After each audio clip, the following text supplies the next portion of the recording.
Howdy folks, welcome back to the shop. Today I want to go ahead and talk a little bit about gluing up some leather pieces, making sure you got to glue up every time.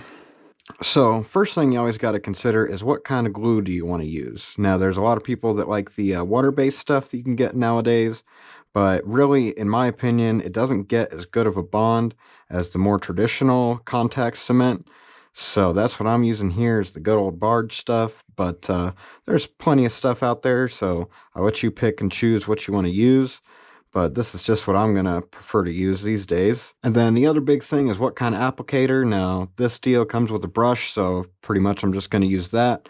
But if I didn't have this, I'd probably use one of those little spatula things, like you might kind of see here. But, you know, pretty much whatever you can get your hands on will do. But then in terms of actually applying the glue onto the leather, basically the only number one tip there is just pull away from the edge. If you brush it onto it like this, you're going to end up scraping the glue off the brush and onto the actual edge, and then it's going to be a bit of a problem when you need to go back and burnish that. So we avoid that by just taking our brush and always dragging it off the edge, and that'll do us just great. And now you see I'm not going too heavy with the glue here.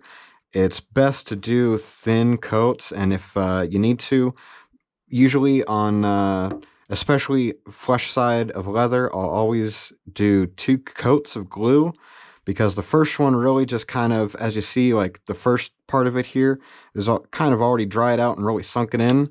So I'll go ahead and apply glue on this guy, and then go back and put another coat, and then we'll be ready to press these pieces together after we let it set a bit. About 5-10 minutes, that should be about good. You just want it to where it's still tacky but not wet. So if you can still see it visibly wet, then you definitely got to let it dry out some more. But if you go ahead and touch it and it's not sticky at all, either got to recoat it, or there's some things you can do, like if you apply some heat with a hair dryer, that is going to bring it back to life.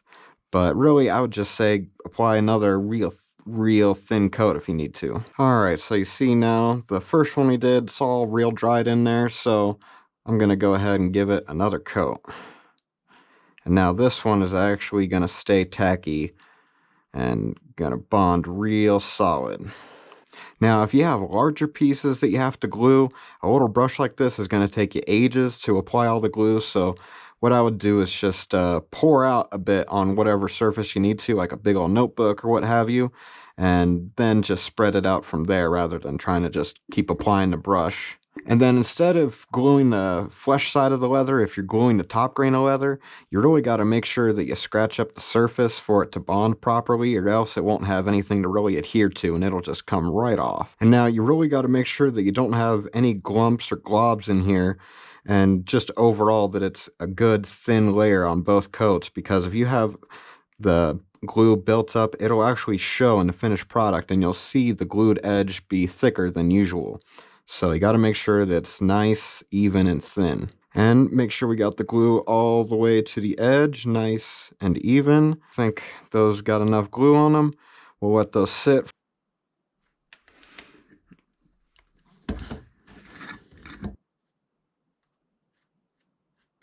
And now it's really important that we wait for these to get dry and a little bit tacky. If they're too wet, it's never going to bond and really cure properly. So the deal with contact cement is you got to make sure it's dry and then stick them together. And if you really had to do this fast, you could go ahead and use a hair dryer or speed this up, but it doesn't take that long really. So you could just wait a couple minutes and they'll be ready to go. Now I'm going to grab my little granite here to go ahead and press these, because I'm going to press them together with a hammer. But what I like to do for aligning these is I'll take the bottom of them, put them on a flat surface, and then kind of align the sides with my fingers here, and just ever so gently press them together using the bottom and my fingers to get a even alignment here. Continue that on out for the rest of the deal here, making sure that it's flat, not curved. We got it a bit off there, so we'll see if we can re-tack it since I didn't press it. You see it's pretty instant. So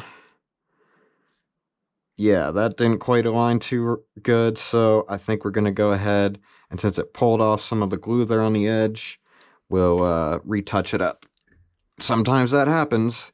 At least this time was able to pull it apart. Other times it's stuck so good that you just pretty much are committed and you got to remake the whole thing. So, doesn't always go perfect, especially when you got lights and a camera on your face. Okay, let's give this another try here. So, instead of aligning on the bottom with this odd of a shape, we're going to align it here on the little belt ears. So, we'll get the bottom of these butted up on the bottom of this granite here, and then try to line up another edge and press them together, sort of like a book. And now, we're coming together just fine. Okay, see, we're a little off there, but if it's a 1/16 off, that's pretty much acceptable. So we can always sand that out. That's looking just about good. I'll take it. That's not bad. So not perfect, but seen a lot worse. That's just how it goes sometimes. Not everything is as easy as a square little wallet piece. That's basically the best way to do it, is try to just have as many different points of contact to align it as possible and press them together. And then to really ensure a good bond, I like to hammer it, or you can use a little roller. Make sure the face of the hammer is nice and clean and you got an appropriate surface to hammer on. Nothing that's gonna put any dents or mars in the leather. And now this is really going to press those fibers together and make sure that that glue bond is going to be set for decades. And now I think a hammer is a lot better than a little roller. I think it just imparts a lot more force and does a better job, but either one will do. So there we go, all pressed together. Now we're just going to let this cure. Usually let this glue cure for about a day or so. Could go and stitch it right now, but I'll let it cure before burnishing, because if you burnish with the glue uncured, it can kind of get in the way and it'll sort of gum up and you'll get little pieces. It's just better if you can let it dry and then sand it and burnish it. So hopefully that helped you guys out, and if it did, maybe this video helped you out.